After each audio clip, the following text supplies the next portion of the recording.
This is the Average Guy Network, and you have found on Gadget Geeks, show number 410, recorded on July 25th, 2019.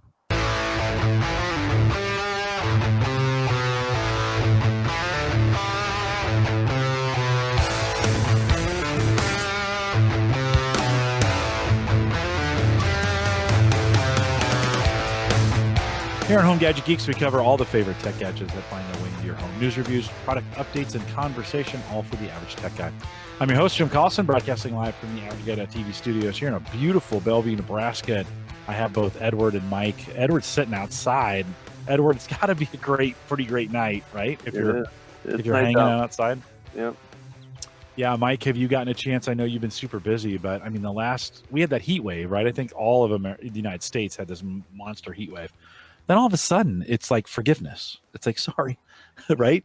It was like a 20-degree difference too, because we were right around 100, and then I think yesterday we were in right at 80 most of the day. It was one of the first mornings that I woke up and my AC hadn't even kicked on because my temperature in the house stayed below my setting, which is always a blessing when that you just see dollar signs maybe coming back into your wallet, not AC just sucking it all out, because during that heat wave that AC just ran constantly. Yeah, it was on a lot. I'm sure Nest thermostats were all trying to figure out what the heck. Well, and that was a big savings for me. Was I had the Ecobee, and we were out of town a lot during it, and just being able to control and set and see what it was doing was actually a real benefit. And that's where the Ecobee, having those sensors in all the different rooms and doing the smart away, I'm sure I did save a lot. It would be really fun to see the savings calculator if there was a way to do that on how much you save in a peak time like that.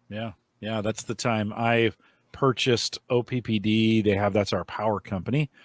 They have a little regulator that they'll put on your air conditioner, and during peak times they'll send signals so that your compressor runs every 10 minutes or whatever, and they say it helps. And so I've kind of participated in that program. I got like a $50 credit to get it. We didn't during that we didn't notice. My wife keeps this place frigid. Like, I'm in here with a hoodie on. Man, I am freezing. Edward, have you deployed for HVAC? Have you deployed any tech? No, I don't have anything fancy for that. No. Okay. And OPPD, the way they do that program, because I'm part of that as well, I think they can only do it 3 days of the year, and it's to help them with peak load. But you get that credit on your statement, which is nice. Yeah. And then it does help on those 3 days. Obviously, it's costing you less money because it's just not going to run that outside unit. Your AC will still kick on as in the blower in the house. It just won't kick on the unit outside. Yeah, that was stuff. Go ahead, Edward. There is some stuff we're doing at work though related to those topics of IoT in the home, and some of it's environmental that at some point we could probably do a show on when I can talk about it publicly. Yeah. That'd be great. Any of those kinds of things would be good. Mike, I think it's more like 10 days, not 3. But I think it's 10, and then they say like no 3 in any 2-week period. It's a weird formula. Like they want to convince you you're not even gonna notice. Right. You're not even gonna notice. We've also had, just as we're talking about this, OPPD is putting in a big solar farm up in North O, near Blair, I think, and you can buy into it. Now, it doesn't really change your costs, but it does help them offset them putting in some additional, renewable energy stuff. And it wasn't terribly expensive. I think you could buy shares at $100 each or whatever. And then eventually they'll start using, or you'll start seeing that power show up on your power bill for those farms the solar farms that they're using. So at least they're trying. I mean, we're not California out here, so I don't mind them trying. Mike, have you looked into that at all, or did you know that was available to you? No, I didn't. Well, because I've wanted to put solar on the house. That's just eventually something I'll probably get to. But back when I was signing up for the thing with OPPD, I don't know if they still do this, but they offered you 2 options. You could either get the thing installed, or if you had a Nest, they can actually just tap into your Nest and control it that way without coming out and putting that thing on. But I was thinking, I would much rather them come out, put their own device that can only control that AC unit, because they do it on the outside of the house. It just controls that. I don't know if I want them tapped into my Nest. That's just one more thing. But, with IoT, I'm sure a lot of people just signed right up. It's like, oh yeah, super simple. And probably didn't even think about possible security flaws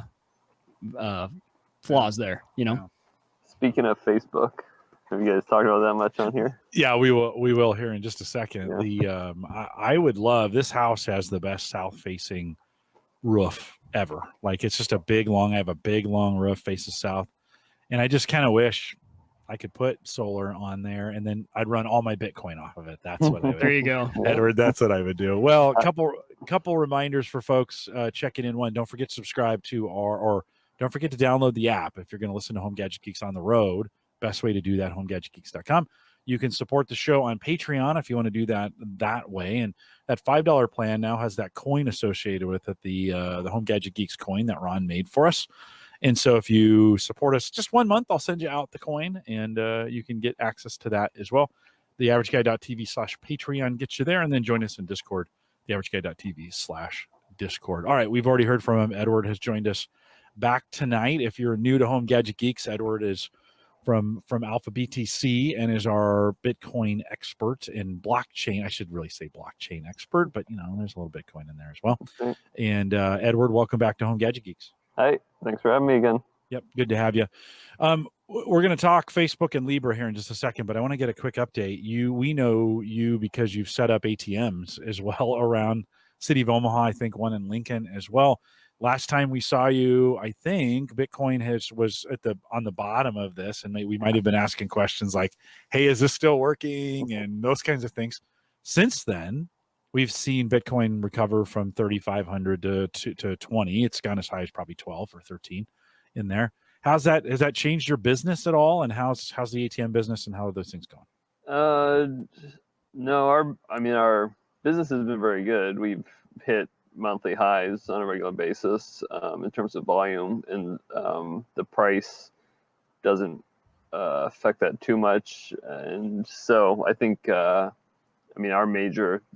price really gets us in the mining side of things, and so obviously we were mining at a loss for a while there, and so we're finally break even again essentially. And so I think that'll be the in that regard, like I'm looking forward to mining at a real profit at some point here in the near term future. Yeah.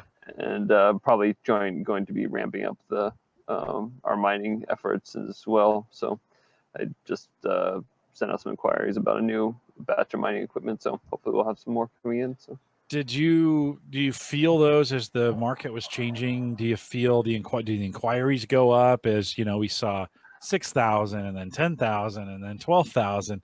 Do you see do things change or is it still been pretty quiet? I think there's enough public understanding or knowledge that I think people who want to or are going to get into it kind of understand and know what they're doing now. I guess I should say this, maybe not new inquiries like people asking, but I guess education is to a point where people have figured it out on their own, but they're still buying like new market entries, yes, but not as much of an education process. I think it's just been around long enough that people kind of get it. So yeah. Mike, as you talk about it a little bit, do you get that same feeling like you're not having to explain? I still do when I'm talking to people about it, but do you feel there's less of that now than there was? Maybe people are getting it more? So it's interesting. What I think is people have, at least, because I'm in the finance industry, right? So people generally have hopped on board with this thing as an investment. It's been on the big major news channels enough that they think they understand it. So they're like, oh yeah, Bitcoin. Oh yeah, cryptocurrency. Got it. Yep. And all the prices are going up and they can talk about it. But they're no longer interested because it's no longer like a new tech. They're not wondering the tech behind it anymore. So they're not asking me to explain blockchain as much as they used to, because I think they don't know that there's a big, deep, technological advancement here behind cryptocurrency. I don't know why that change has happened. I think people have it's almost become a common term now. It's no longer something new. So people aren't as interested, with me at least, on knowing the tech behind it. And everyone at work knows that I'm really into it and that I could explain the blockchain to them if they want, but they're just not asking. So I don't know if you guys are seeing that same thing, but it's been odd. I would imagine it's probably the people that are curious in their minds function in a manner that they want to learn probably have done all their learning already. And now you're just getting the people that just want to use stuff and they don't care about the underpinnings. That's a good point. So, yeah, that's probably exactly it. Edward, besides currency, Are you guys seeing any other legitimate usage of the blockchain, where folks are really taking advantage of that, or has it all been around currency so far? I think it's still in a phase. The blockchain stuff is specifically still in a phase of innovation, and it's kind of where Bitcoin was a few years maybe ago. That it's people are using it not because it's the best tool, but they're using it because they want to see how it works and figure out how to use it better. And so I don't think that has changed much, except just maybe more adoption, but not at a, if you want to be profitable, there's not a blockchain play for you, really. Like if you want to be innovative, then and get some investor money or whatever, then that's where the blockchain part would come in. And someday, hypothetically, right, like when everybody's using it, etc., maybe that would be it would be a profitable venture at that point. But right now, you're just trying to get bought if you are using blockchain, I would imagine. So. And it's interesting too, because I think either the time we talked last or maybe 2 times ago, I was at KPMG and I was talking about how the big 4 auditors are getting into, how do we provide audit services for the blockchain? And it was kind of a hypothetical at that point. Well, I was actually just talking to some colleagues who are there, I'm no longer there, but they're who they're, and they are getting some really cool, massive engagements for blockchain auditing and coming in and actually building blockchains for them and developing the work papers, like for a SOC report on how do we test this stuff? What kind of test do we need to be doing? And so seeing that stuff actually happen before, for me, it was a hypothetical of, that would be a good market for them to pursue, shows me. And I mean, these are some big players, some big names that you would hear about. And to hear that they're actually working on this in the background, I think there's a lot going on that, Edward, you probably know about, but maybe not the rest of us even know about, that are some big, massive projects that are happening. And maybe they're just not out public yet because they take so much time to develop, because they're really trying to get the fine-tuned details here. And they're big, massive companies who have the pressure. They can't just be a startup who spins it up and then sells it, right? So some of them are looking to really develop a mature product. That has been a lot of fun to see. And like I've always said, good to see that the auditors are actually taking an interest in it so that these things can actually be tested, audited, and the users can have some semblance of trust in the product they're going to be using. Well, I think that, to your point, the folks that have money to I would still consider that an outworking of their innovation arm, or their, we have some money to spend and this is something we think is worthwhile for the future XYZ reason. But as far as and so, I guess to your point, to answer the question, you could talk about Creighton University launched their fintech degree. So they have a degree specifically for fintech. Do they really? Yeah, which touches on, I believe they talk about blockchain and that. And then there's been some alliances that First National Bank has made with some blockchain companies that I don't know what is in the works there, but potentially that something might come out of that. And so there are larger organizations getting into it. You've seen a lot of enterprise adoption, I would agree with that, or use cases, but they have money to blow as well versus mid-level companies. So yeah, we call that R&D in the business. Yeah. No CFO wants to blow. Yeah, I know you're joking, but no, I agree. We've hired actually for this is our first summer at Gallup of having 3 fintech interns in the program. Do you guys even have R&D over at Gallup? Not in the area of blockchain. I can't get them to. Yeah. In general, do you have R&D? Little bits. We do it a little bit different Okay. in the fact that we oftentimes work with college students to get that done, but mostly on existing stuff. Right. We have a Creighton student who's a part of our program, and one from Indiana University and one from UNL Lincoln. Okay. And so, but we're starting to think kind of along those terms, and I've been trying to get some influence in there in that area to say, hey, we ought to really start thinking about this. Good. We mentioned Facebook, and I think that really, when Facebook made this announcement, I don't know, 2 months ago or whatever, that they were getting into this space. Edward, you probably know it better than we do, but can you do a quick summary, if for people who haven't followed what's happened there, or give us just a quick 2-minute catch up on what you know of that situation? Well, we were talking about Nest and giving permission to the utility. So I was asking if you guys had talked about the privacy issues around Google and Facebook and stuff like that. And on the show. Yeah. No, we haven't. No. No, it's a good topic. We should probably bring that one up, that one back up too. So yeah, Libra is there's 3 parts to it. A lot of what I know comes from Kyle Tutt, who runs around Omaha and talks about blockchain stuff too. And we had a meetup and he gave a good overview of it. So yeah, there's Libra, there's the coin or the for-profit or whatever, there's the non-profit, and then there's the wallet that is the first wallet that Libra will use. And there's, I think, 28 large multi-billion dollar companies that are part of the node system. And so it's essentially, if I launched Edward Coin and went to the 28 big banks in Omaha, and Edward Coin was, they were all part of my consortium, like back in the R3 days when there were a bunch of banks as part of R3. Those guys then are going to run a node for me. And so because we trust First National Bank, because we trust Centris, we trust that Edward Coin is legit, and there will, and because of the governance around that association, the nonprofit specifically, then there would never be a time where they could do something that was, it's kind of checks and balances for Facebook in light of all their heat that they've taken because of their privacy issues and data. And so hypothetically, you'd have to get a lot of large companies who have some value or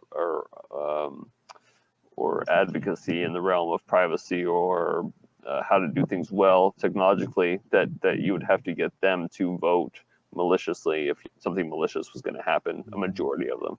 And so that's, you can certainly see where, while it's only talked about in terms of payments right now, the ability that if I'm here in the U.S., I want to buy some Libra, I buy it with U.S. dollars. Now I'm in the Facebook Libra ecosystem, so now I can send it to any other Facebook user. They could either keep it in Libra or they could exchange it into their local currency at whatever they've got some calculations or algorithms to figure out the exchange rate. And in reality, like, that was one thing that I didn't get or still don't understand is, like, what is the if I buy 5 Libra with US dollars, and that's like $1 US or something like that. So I have 5 Libras at $1 US. If I'm in the Kenyan, whatever their fiat is, how does my 5 Libras get converted into Kenyan, right? Is it compared to the dollar at the end of the day? So there's this, kind of this floating balance between, they become a currency exchange on par with any of the exchanges that you would, day trade the Japanese yen in or whatever compared to the US dollar and just make a penny on the difference or arbitrage or whatever. So hypothetically, there's a weird arbitrage thing going on there. And that's probably true with any coin too. So there's a wallet that they're creating, and they're the first and only wallet for now. But then after, I think, a year, that there will be potential for other wallets to use Libra as well. And so yeah, there's different, from the way it sounded, and again, I haven't looked into this specifically of, like, as far as, like, where you buy the on-ramps, quote unquote on-ramps to buying Libra are where a lot of the concern and regulation are, because that's obviously where the money laundering is. And so if I have $1,000, what sort of checks, what sort of compliance requirements will I have to go through to buy $1,000 worth of Libra versus $10,000 worth of Libra, right? What are the limits there, and who can you buy from? Could this start a black market for Libra? Just weird things like that. And that's obviously why the government's concerned about it. So yeah. Why not, like, so why the control? Why not just use one of the existing coins in Ethereum or a Bitcoin? Why not just do that? Yeah. So there is a the way the the nonprofit structured, I believe it's the nonprofit, is that these 28 companies that are, so there's 28 companies, and I think they're going to go up to a max of 100 companies in the first year, and then like 500 to 1,000 ever total companies in the nonprofit. And these are Uber, these are huge companies like Vodafone, stuff like that, all over the world. There's like one nonprofit in there, and there's one startup company in there. Each of them put in $10 million to be a part of the ecosystem. And what they basically are doing with that money is then collateralized against Libra to, Give value. Yeah. Well, to assuage the regulators' concerns that Sure. if something goes bad, then we have U.S. dollars to back it, so we can always pay out for the Libra if the price crashes or whatever.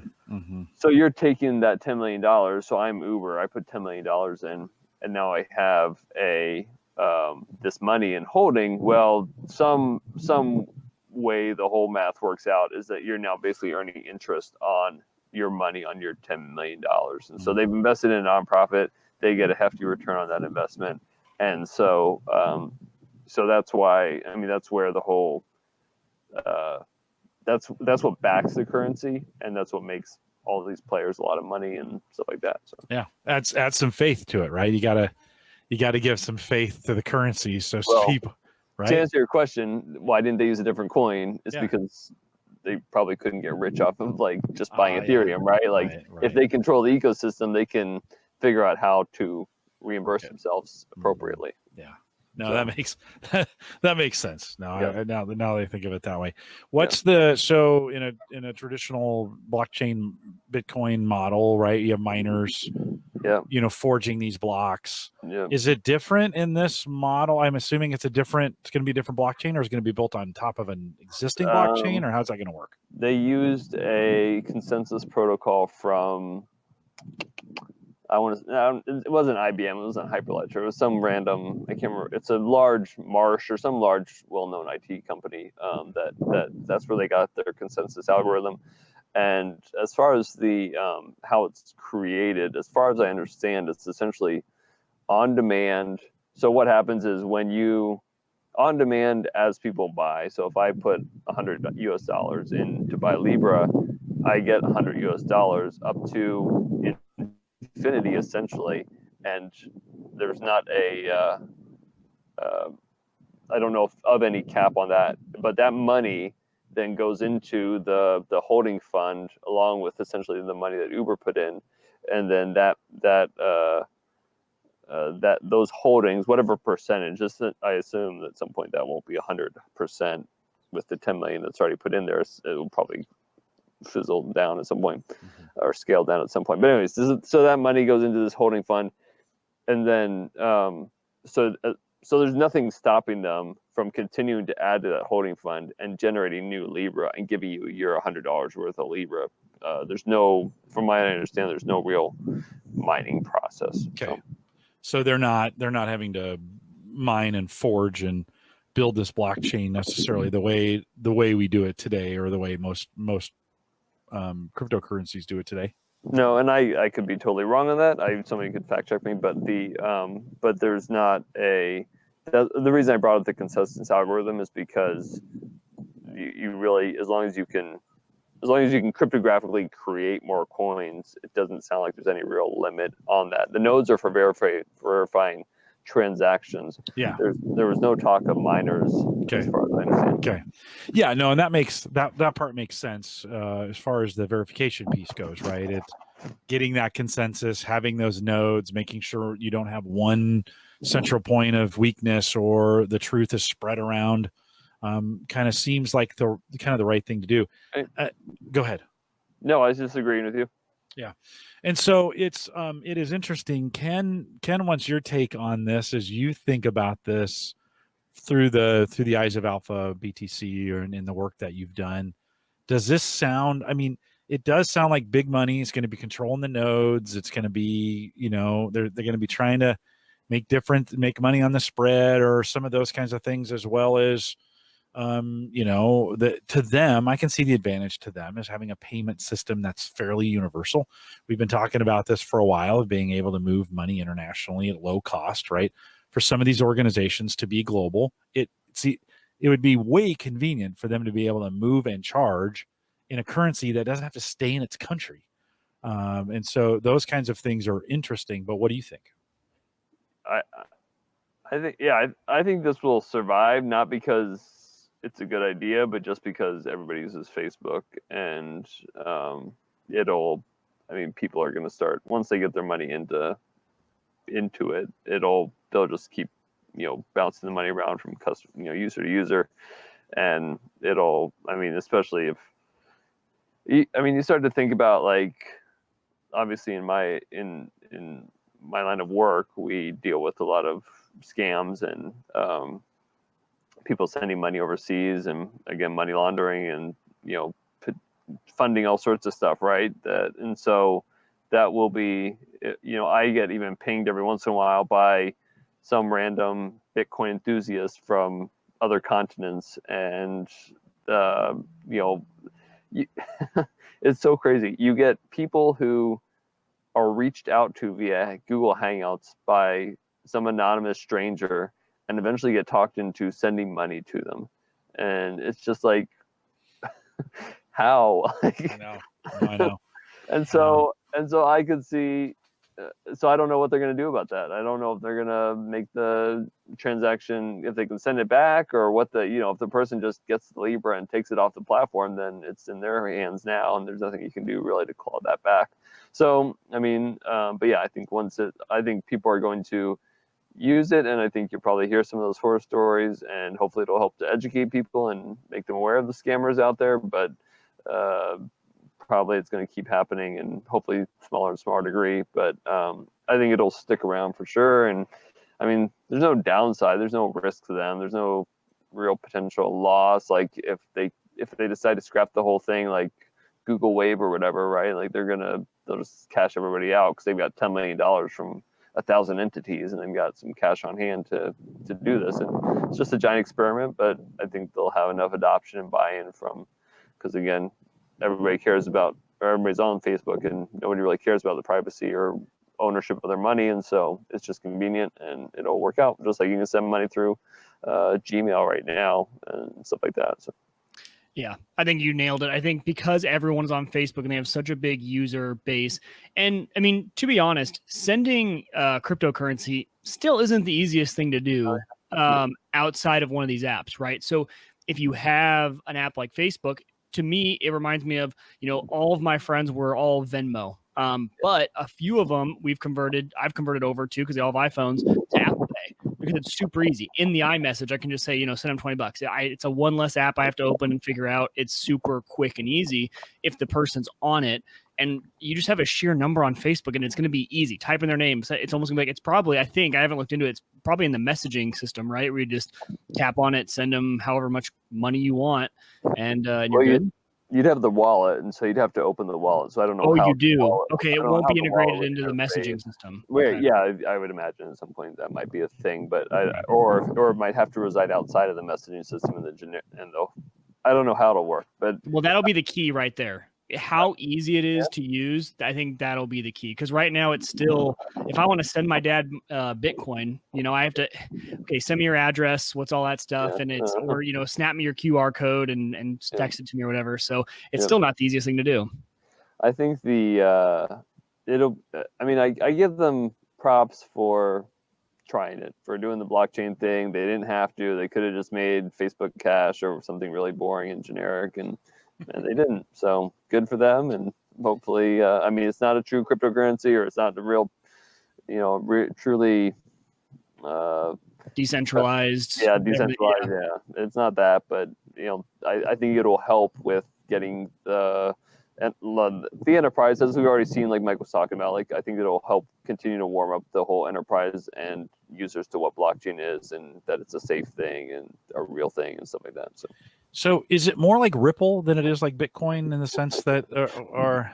I would say it is one step above Ripple, or maybe a few steps, in terms of Ripple is controlled and owned by Ripple, basically. So Facebook has at least made the effort to get some other parties involved that have some real weight and could stand up to them if they started making stupid decisions. So. Right.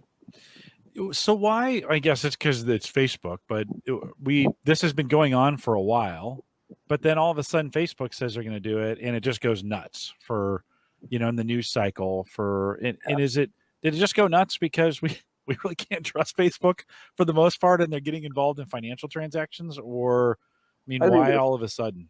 I think the timing was very well done. They have had, they've probably been working on it longer than this. I can't remember when that guy got moved into that position, but at Facebook, but they could have ramped it up and made it all happen, or at least written the white paper, obviously in a year, or with their talent, they probably could have written the white paper in a month. But but conveniently, right, from the time they started to take a lot of heat from the government and from the public about what their practices were in terms of other things, or even just as like a PR recovery from the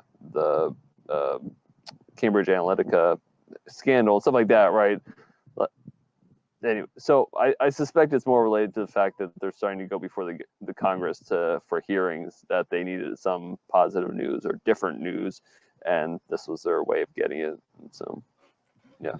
It's an interesting way of getting positive news. We're also in a news cycle where we're seeing the United States government begin to investigate Amazon, Google, Facebook, Apple for some of the things that they're doing. I don't think it'll be long before the EU does follow suit and goes after those. If not, in many cases they already have, but I think this is going to be like a Microsoft-esque 90s.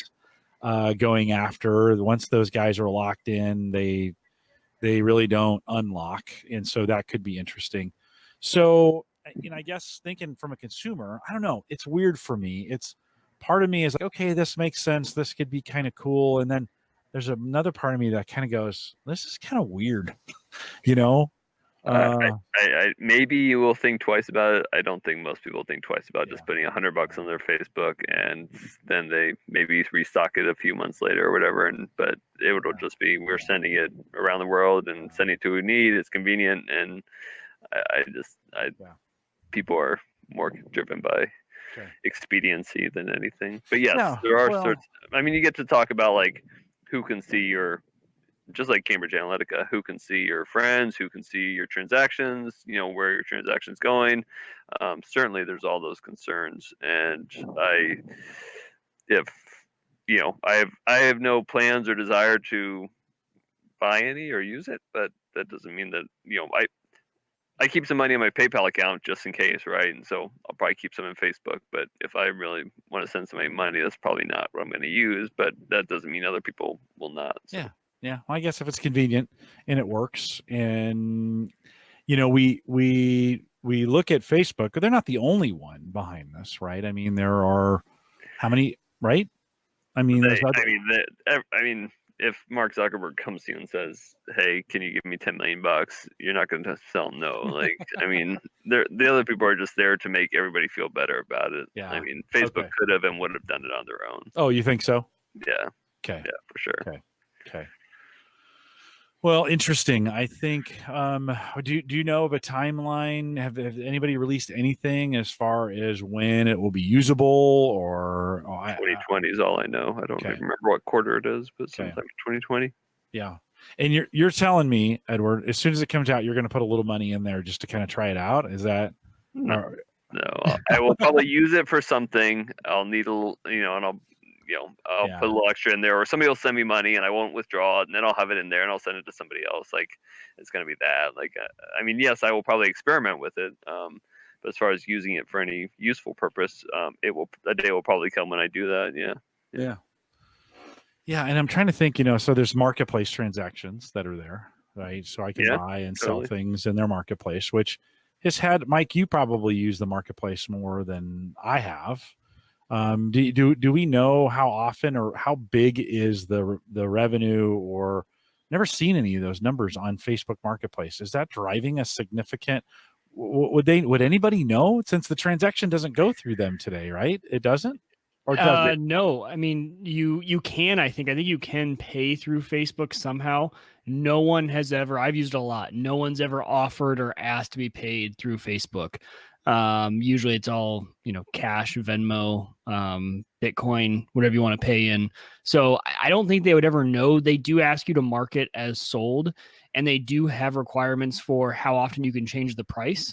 So, but they would never know the negotiation of it. Usually I'll post it on there and I'll negotiate the price in a message, and then I'll mark it as sold, in the same way. So no, I don't think they would ever know.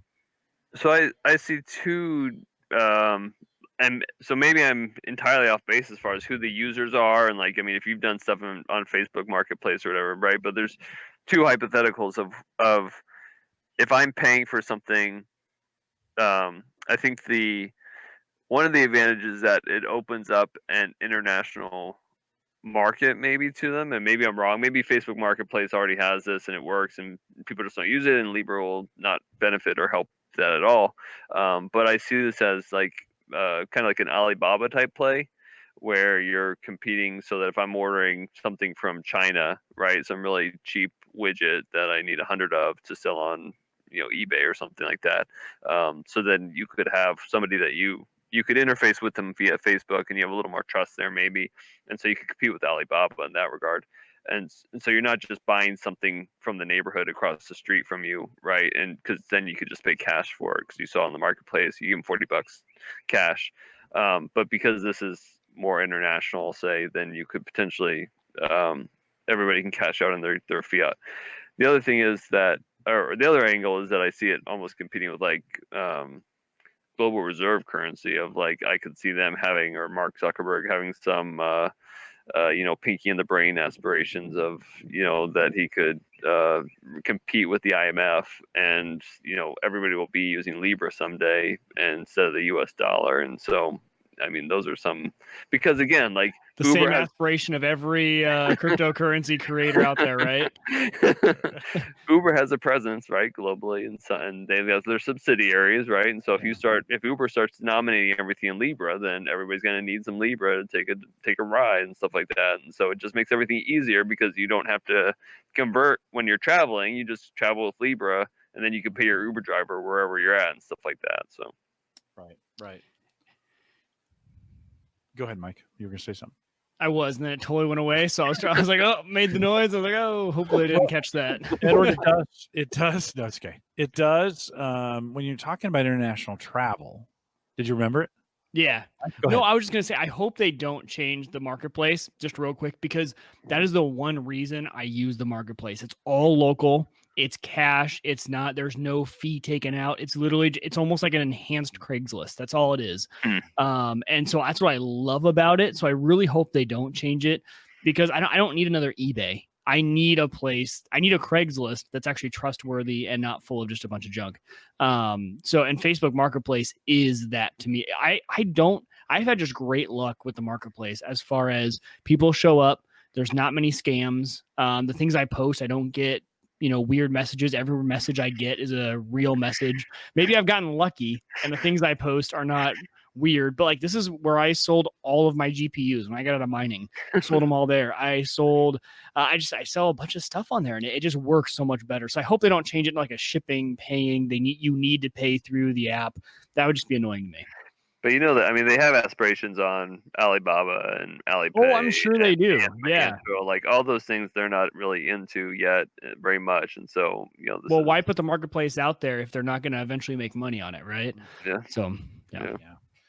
Well, and I mean, look at Amazon and where they're going, and the gigantic market that is. And so there's some, is there potential there? It's interesting. They will start going head to head.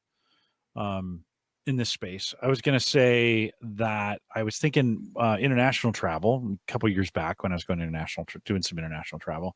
I was always looking for credit cards where I could use them here in the US and overseas and not incur, right? Many of them kind of had like will waive or they're free international, whatever. There is some draw to that if you do a bunch of international travel where it is kind of convenient. It's still, Edward, we've talked about this before. It's still not super convenient to move money or to get money or to carry cash or carry whatever currency that you're in a a thing like this that would be regardless, you would fund it up and then go and use it if I was in Japan or if I'm in Korea or if I'm in Australia or Germany. Yeah, I just use the account and it kind of works like, Google's got this on their cell phones, right? You used to incur these gigantic charges when you go overseas and now just turn it on. And so I could see how quickly for some of these kinds of things where for those that travel, and I don't know how big the international travel market is or if it's big enough to be a driving force in some of those kinds of things, but man, you could start seeing a market pop up around that where it could be pretty freaking convenient to just have one thing do it all. Well, think of it like Apple Pay with just tap with your phone and you've paid with crypto instead, right? You've paid with Libra, you've paid with whatever. Instead of swiping a credit card, you tapped and paid with Bitcoin. Yeah.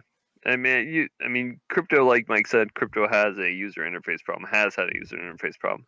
And so if this is, I mean, as unfortunate as it is, if this is the solution, right, where you're in Switzerland and on an Uber and they, do you take Libra? Yes. Like, I mean, the ridiculous percentage of the world that has a Facebook account, that will, this could be and I think it will hopefully reverse itself back in terms of like, because of this, hopefully we'll see more adoption in the real crypto world and people will get involved in other things besides just Libra and start to use them. So we'll see. A year back or so, I was spending time with Vince Cerf. He comes to Gallup every so often, and I was talking about crypto to him, and he's a little more skeptical. And he had said at the time, he goes, one of crypto's big problems is that if you have a wallet and you lose an ID, or you lose the password for it, there is literally no safety net. You can't get it back. It's gone. And whatever you put in there is gone. Right. And he goes, there's, for the average consumer, that's just not going to work because they expect to be able to call the bank when they've done something wrong or call. I was just talking to somebody the other day and they're like, why can't, they had called some utility or something and they wouldn't give them any information without certain things over the phone. And it was a bunch of things. And they're like, can't you just verify my information? And many people have been like, no, it's online or nothing type deal. And a lot of people aren't ready for that. Edward, as we think about this situation and the wallet, because that's what's important, does Facebook then own and take ownership for the customer service of that wallet? And if people need help with it or lose things around it, are we in that kind of situation? Well, some might say that Facebook doesn't take ownership or do any customer service, period. So there's like any of those companies, like those monolithic Googles and those guys, like getting them on the phone or getting support is, again, you are the commodity, you are the well, what's the I lost it. Anyways, you are whatever. So yes, unless you're paying the money, getting support is very hard with those companies. There's a public-private key structure in line with other cryptocurrencies attached to the coin, the wallets, right? So right now there's Colibra, their wallet, which will be the first one for a year. So whether you own public or private keys in that situation, I don't know the answer to that question. Whether you own public or private keys with future wallets that come out, that would probably be more likely, right? Where you could actually store your public and private keys. If you lose your private key, then yes, either you're going to still be hosed just like any other, again, can you tie it to, can you re-authenticate yourself or get access to your wallet using your Facebook account or something like that, or 12 words or, something else besides that to get your access to your wallet again. I don't know the answer to the question, but yes, they would.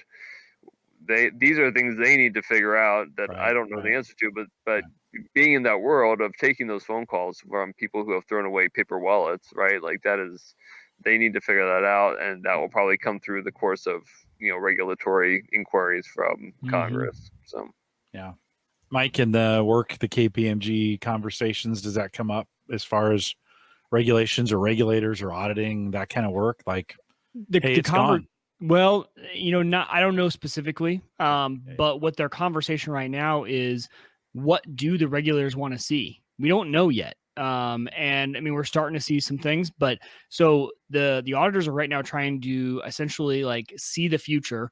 What do the regulators want to see? So, okay, so what do our work papers look like? What are we going to test? What are our controls that we need to see in place to make the regulators happy? And that's really that fine line of what they're going to test for to make sure they are compliant in all the ways, and that they could issue a SOC report on it and give the customers that peace of mind. So I think I could see that coming up, and if it does, if the regulators require it, then of course, yeah, they're gonna check for it and see what are your controls here to make sure. This is what I'm guessing where it's going. There's going to be a control in place. What's your control for a customer can't just like lose all of their coins by losing their private key? There's got to be something, I'm sure. Yeah, and then it just kind of defeats the whole purpose of having a cryptocurrency, because you don't really own your money, and right, people don't care, so they're going to use it anyways. So. Right. You sound super skeptical. It's just, that's how it is. The good old days when the regulators didn't know what blockchain was, and they couldn't get into it. We could all, you just lived with it. You just knew. Well, what I think happens, Edward, to your point earlier, what I think happens, so you now have private companies really in charge of this. It's not really distributed. It is in nature, but it's not really. Yeah. And then the structure is controlled. I mean, these guys are in this for profit. Like the structures behind a Bitcoin or an Ethereum, yeah, there's monetary profit in the buying and selling of these transactions as value is added or lost, right? In that setting. But you don't necessarily have a single company whose idea is, hey, let's start charging fees against this, because that's the next thing coming, right? I mean, in a lot of this is like, okay, how do we get fees? I remember the early days of eBay and the 15 other eBay-like companies that were out there that are all gone now. And they all started, it was like, oh yeah, easy purchase, and this stuff was all free, and we're going to make it easy for you. And then over the course, every year, a new fee. Oh no, we're going to go with, now there's going to be a 1% just to kind of cover this for a while. And then, you come back. I hadn't used eBay for a long time, and I came back to it, and I'm like, holy crap, this is more expensive than my credit card paying interest. Yeah. Well, there's, I mean, you have the banks who used to not, I don't think, I mean, maybe, I'm not as old as you, Jim, but I'm just kidding. You just straight face on that one. Oh, no. You know what? Actually, I lost the sound, so I missed the joke. Oh, I said, never mind. So banks, it seems like bank fees have crept up over time, right? And so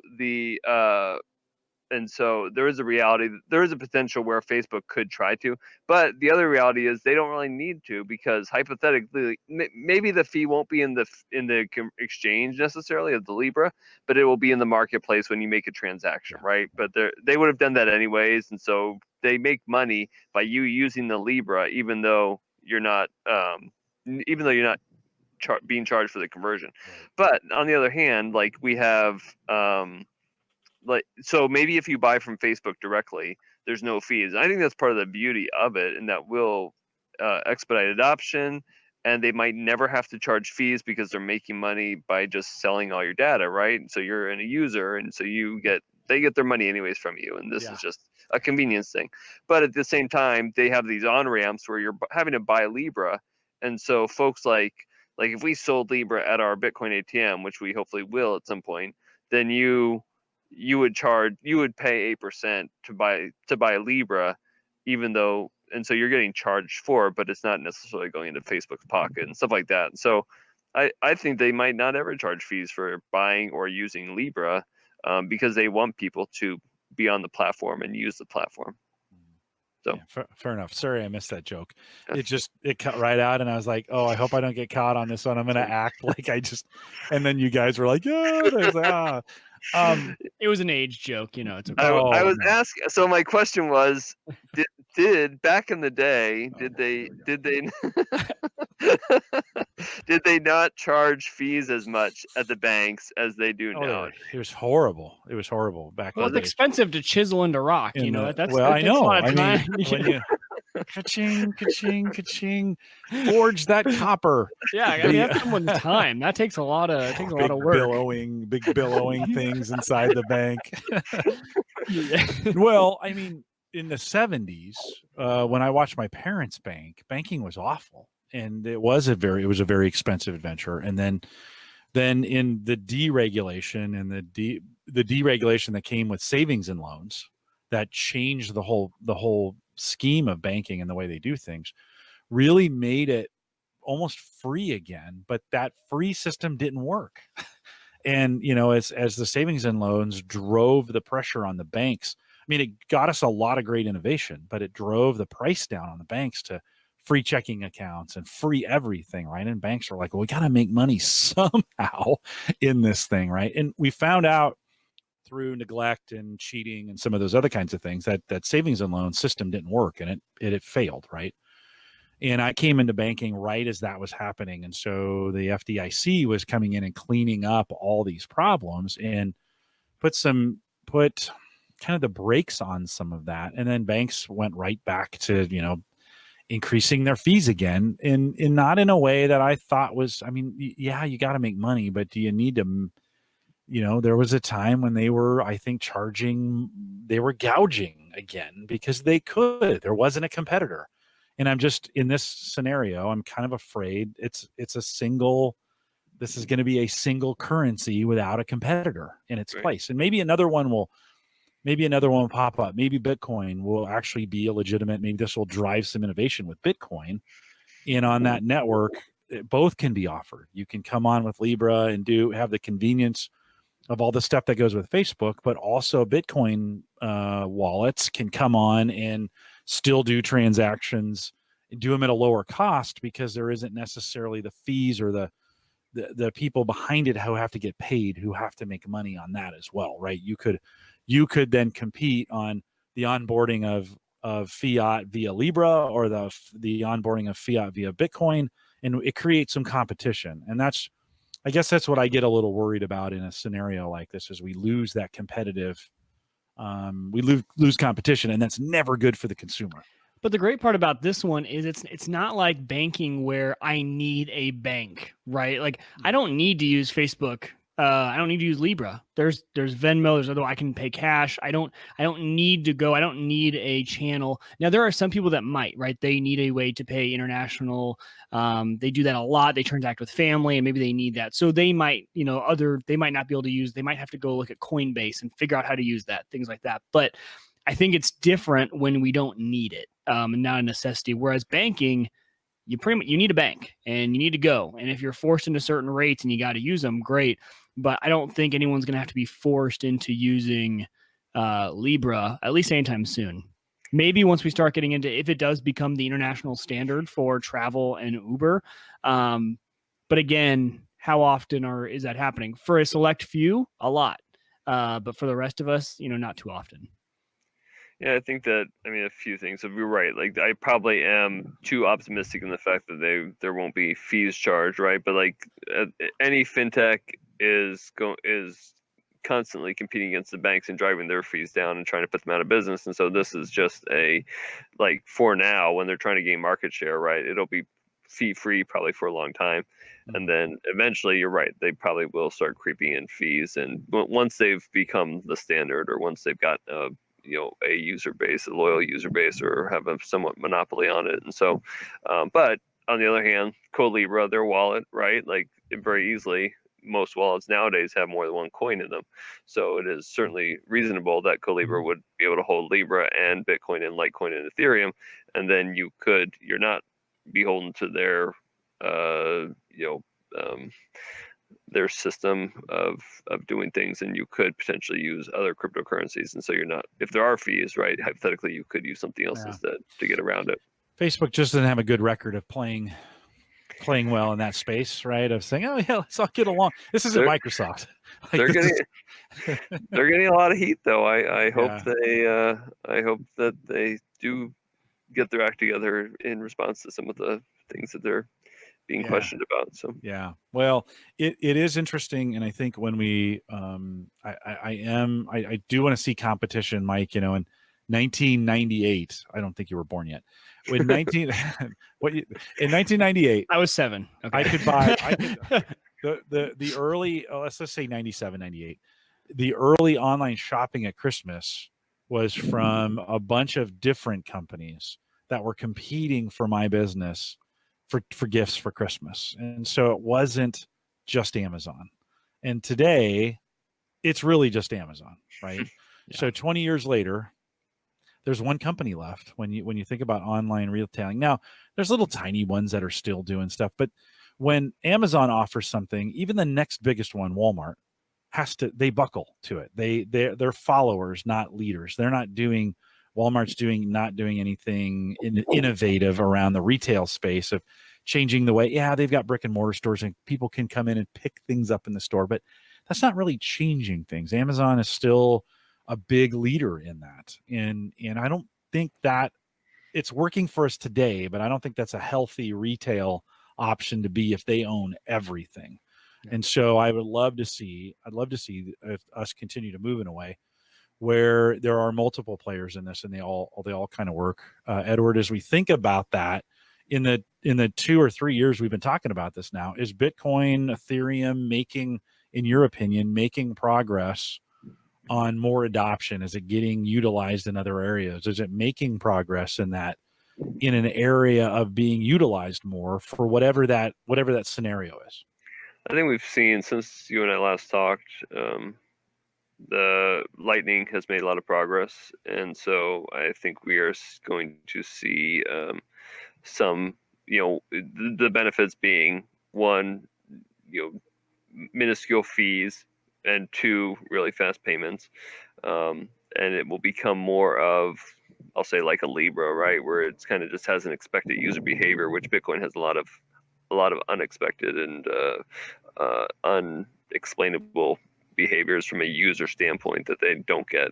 And so I think Lightning Network will make it more of a PayPal, where you're sending money and you're seeing it right away and stuff like that. And so but aside from that, which is not, that is it's kind of a decentralized effort to launch Lightning. Decentralized effort, it was a decentralized effort to develop it, then it's to launch it. Now you've got some testing and beta stuff going on, and then eventually it'll go to mainstream. But all of those things there's not like a huge marketing push behind it, because there's not somebody that's got a whole lot of money behind it to push it. And then you've got to still teach them how to use a wallet with Lightning and stuff like that. So that is very slow in slow adoption, as we've seen over the past 10 years with Bitcoin. And so it's nothing compared to a behemoth like Facebook. And so other than that, I mean, as far as like who is doing more or using Bitcoin more, or spurring on Bitcoin adoption, nothing comes to mind right now that's really moved the bar at all. I just think we're just seeing gradual user adoption, gradual user acceptance of it, or public acceptance of it. Nothing really has been major since you and I were last on. Okay, so still the same. I mentioned it in the beginning of the show. We've seen Bitcoin go from a bottom of 3,500 up to 10. I think we're at 9,000 today, but it's hovered in that 10, 11, 12 range and come back.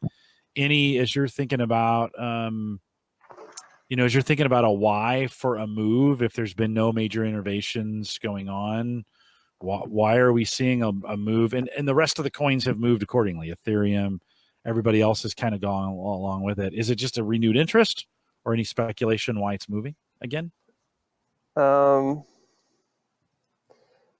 Probably the 2 biggest things that come to mind are the Facebook stuff. I think that kind of moved it from the 8,000 to 10,000 range.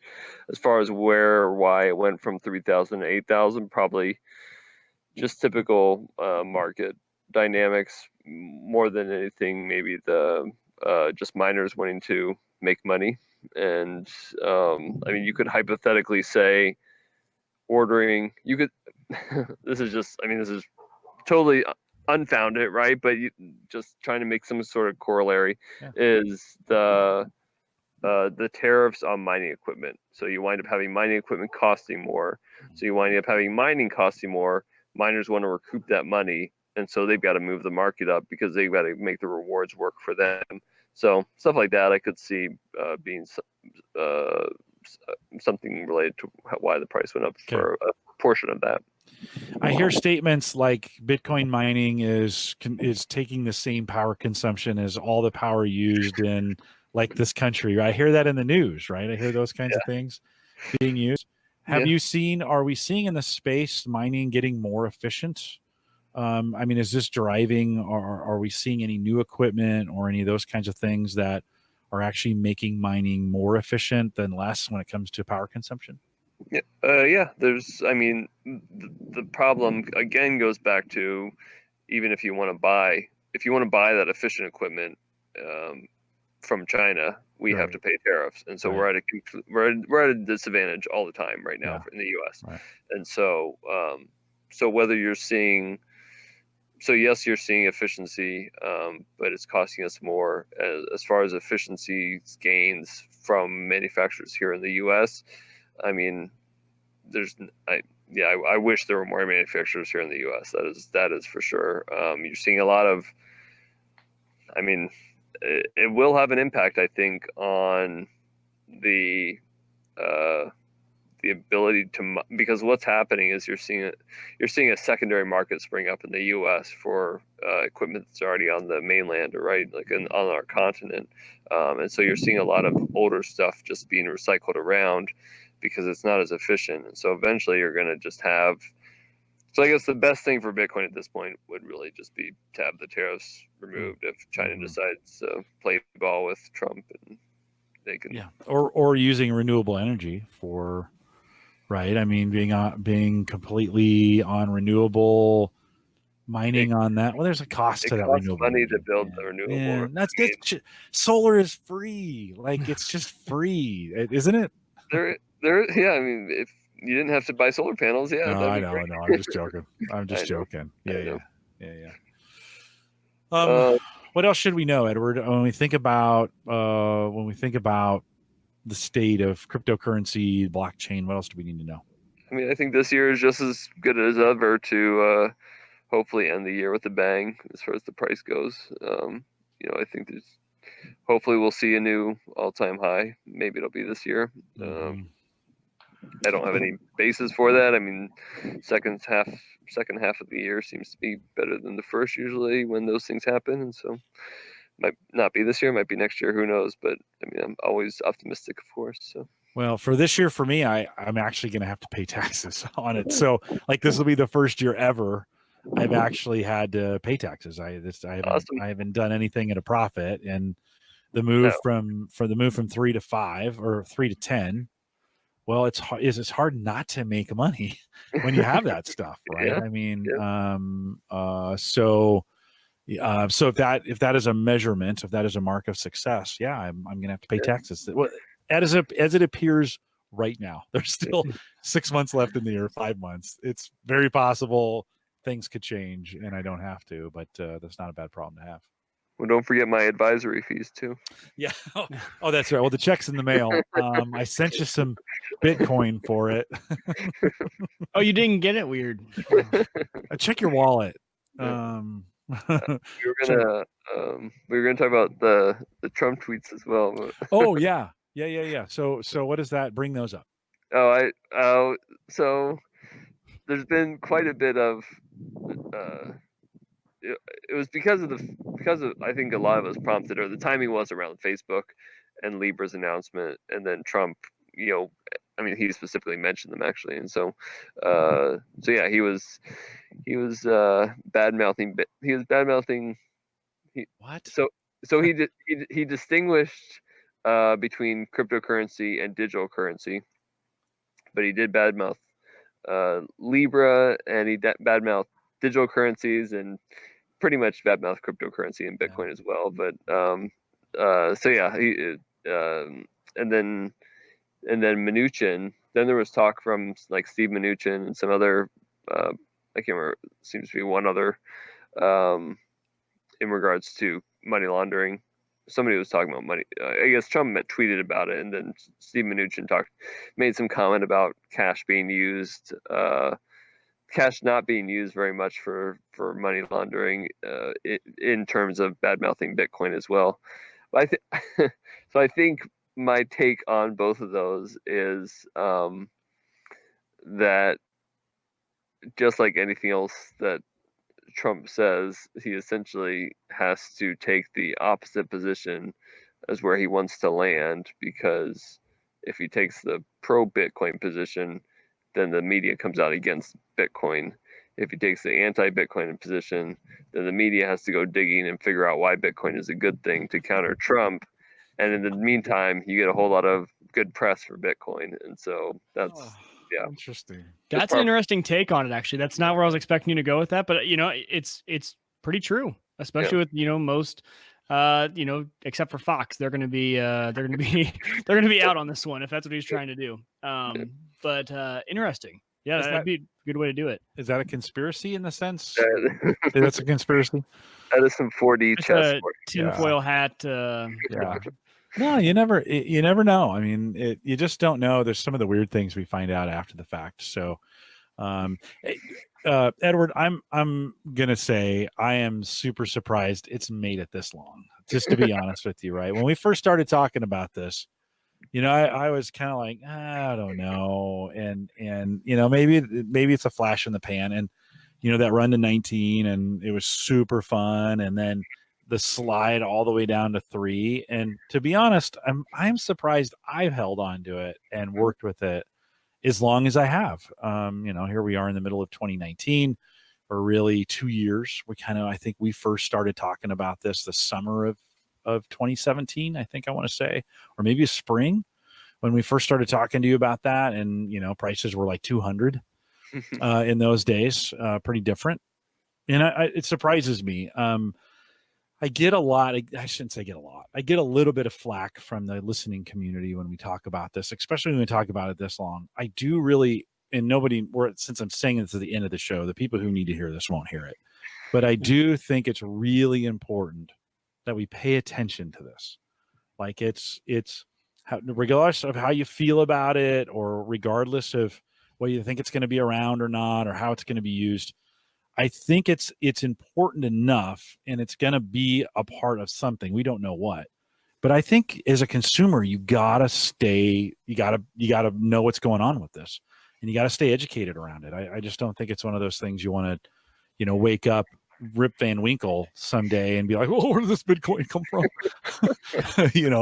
Type deal. I just don't. I think you want to stay. You kind of want to stay out and ahead of it.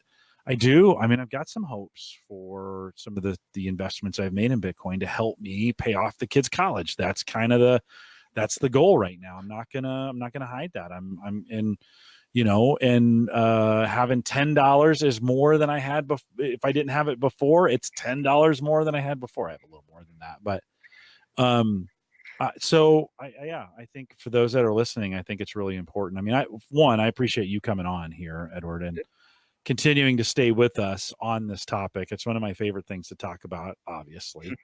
But I appreciate you coming on and doing this with us. Mike, anything else you want to add? No, I agree with you. I think it's staying up on it, and like things like Libra, right? Like a big long conversation we had tonight about that. Those are the kind of news stories that you're going to want to stay up with, because this is where we start to see a shift. And it's the things, Jim, you, I, and Edward, when we've had you on, that we've talked about, is seeing where this goes as far as user interface, as far as public adoption, as far as corporations getting involved. What do the banks do to rebut what cryptocurrencies are doing? And we're starting to see that happen right now. So this is where the rubber hits the road, I think, a little bit. And it's all been the talk before and the techies talking, and now it's getting into a phase where, we might, Jim, I don't know if you would agree. We've always talked about how we were really early phase 1. Maybe we're starting to get into a little bit of phase 2. I don't know, Edward, what do you think on that? If you had to put phases behind it, have we progressed to a new phase now with when you think of stories like Libra and things like that? Yeah, I would say. I mean, that's. Or is this phase 3? Was there an early phase, a middle run, and then now we're a little bit more into the corporate world? I mean, you think of the hype cycle, right? The up and down of the early adopters, and then you've got, I mean, it's certainly in line with that, but then that starts to repeat itself, right? So you got, let me try this again. So you got then you got the bigger adoption, then you got the bigger adoption, and so as far as which bubble or which hump we're on, like I don't know that specifically, but I mean, you could certainly see it ramping up as time goes on, and I think the price will hopefully follow, and as user adoption does, and whatever cryptocurrency it is. So yeah, I mean, I don't have an exact phase, but yes, we are seeing continued growth overall. When do we stop mining crypto, or when do we stop mining Bitcoin? 2140. So 20 more years. 2140. Yeah. Oh, no, 120 years. Yeah. Okay. So that's kind of a moot point on that one. Okay. Yeah.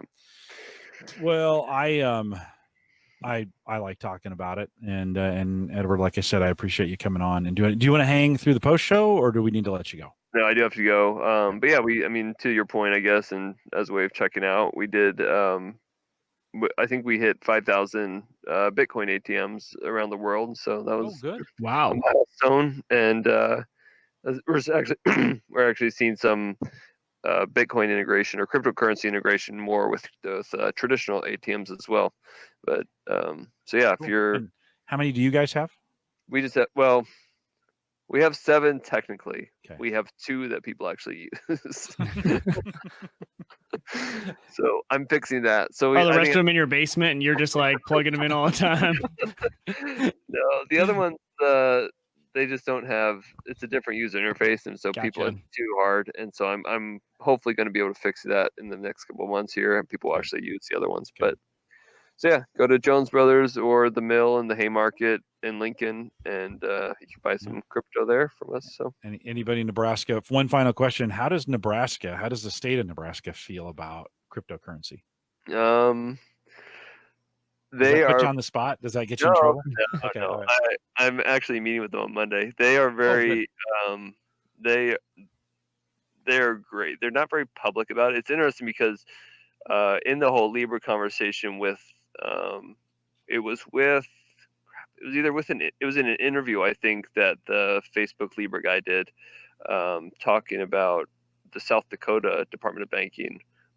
He was like giving them props for being so easy to work with and accepting of what they were doing, because somebody, one of the companies that they were working with, or Libra itself or something like that, opened up their banking relationships in South Dakota or something along those lines.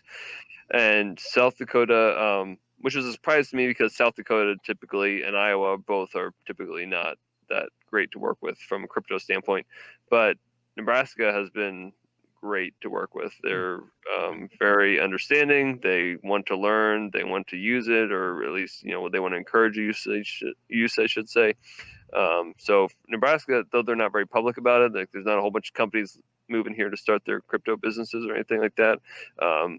Nebraska would welcome them with open arms, I think. So yeah. Cool.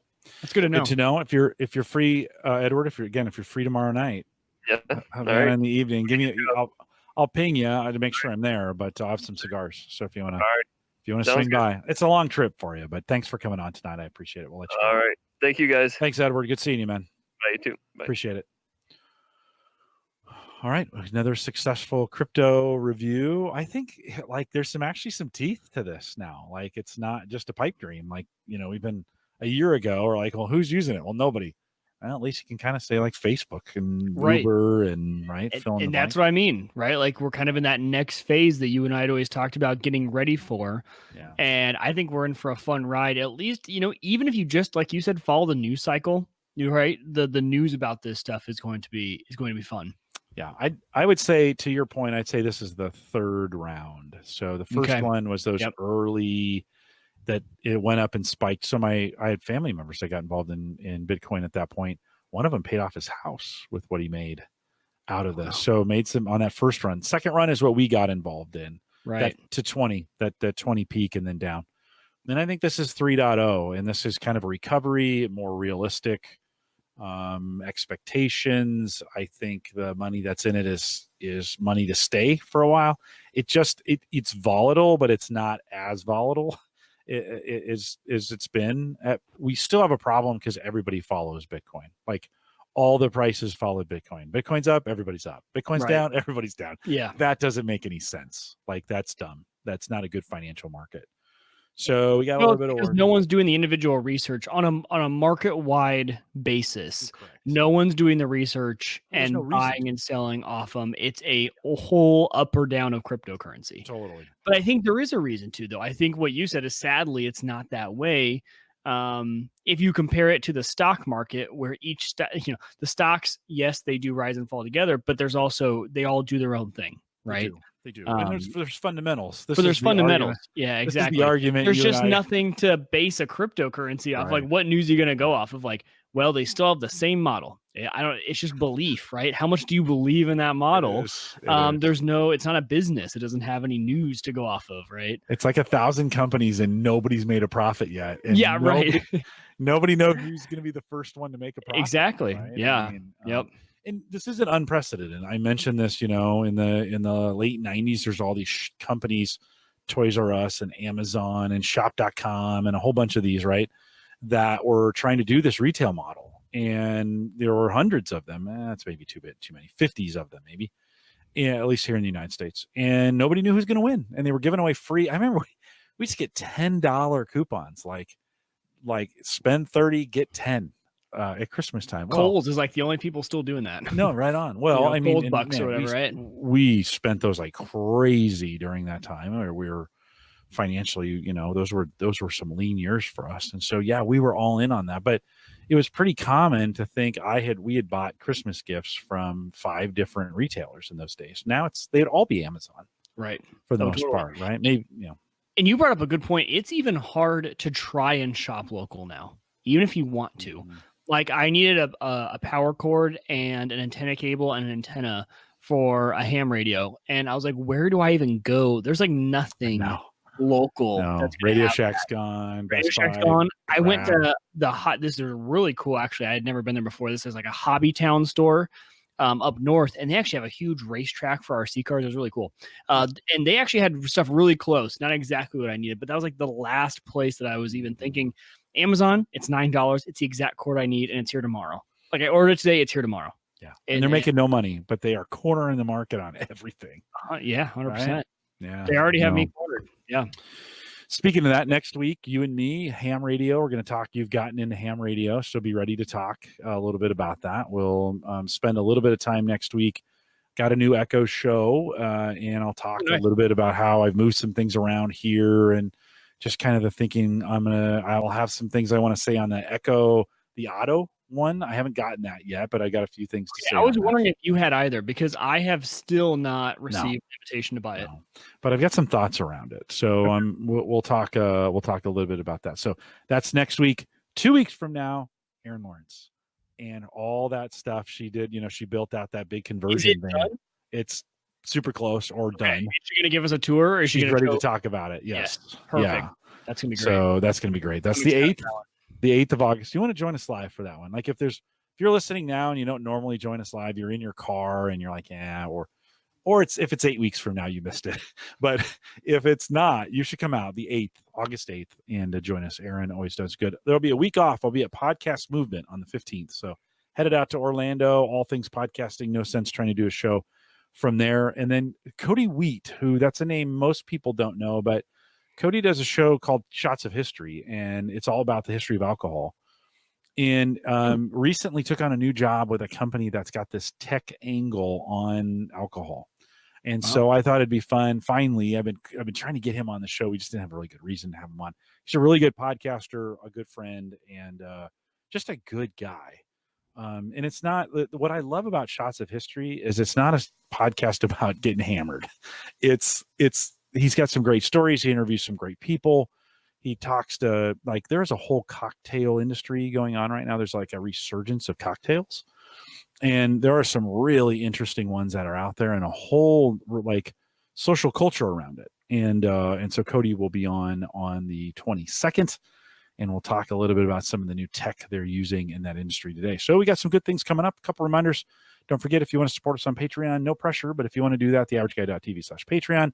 Join us on the Discord, theaverageguy.tv/Discord. We still have a Facebook group, and weird, I had 2 people join it this week, Mike. I thought it was dead, but apparently it's not. Facebook.com/group/theaverageguy. If you want to join us on there, if you want to send me an email, jim@theaverageguy.tv, we'll get that here. You can follow me on Twitter at jcollison, at Wieger Tech, if you want to follow Mike to get that part done. Don't forget the AverageGuy.tv network, both web and media hosting, powered by Maple Grove Partners. Get secure, reliable, high-speed hosting from those that you know and you trust. Plans start as little as $10 a month. Super reasonable. That's Christian. Head out to maplegrovepartners.com. Mike, it's barbecue season. You've been grilling or smoking much? Saturday. It's gonna be all day. I'm doing the whole works, doing the ribs, probably doing a pork butt, maybe Nice. some wings. It's gonna be a good Saturday. Listen, we missed you last week on the grill show. It was super good. Mark brought some recipes. If you're listening to this and you didn't listen to the grill show because you're normally I don't do the grill thing. No, you should go back and listen to it because Mark is absolutely magical. I should have said that up front in the beginning of the show.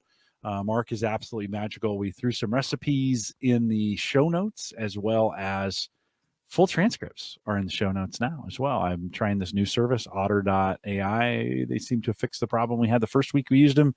If you want to get full transcripts, they're available out there in the show notes as well.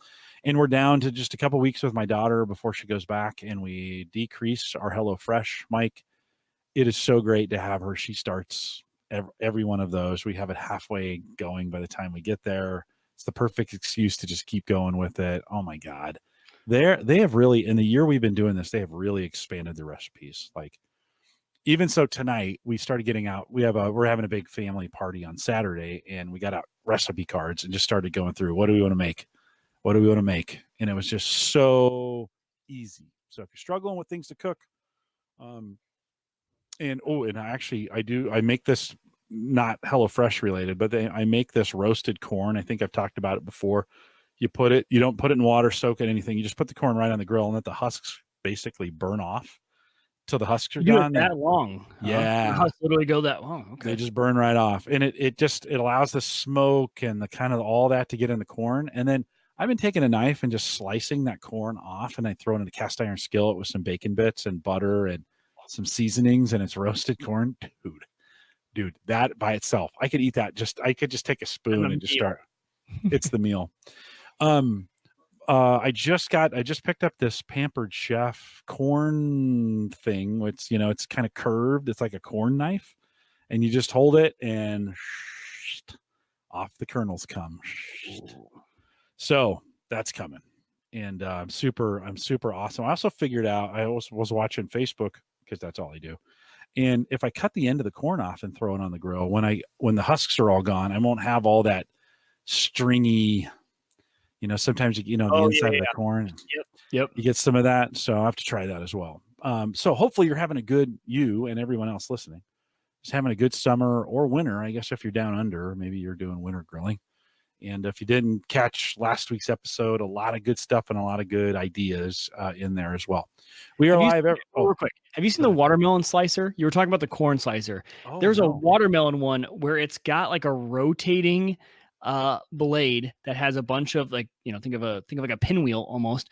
And you run it along, and it just perfectly sends out, ejects all these cubes of watermelon. So you just go whoop, whoop, whoop, and it just cubes of watermelon just start shooting out. And I'm like, that is the coolest thing.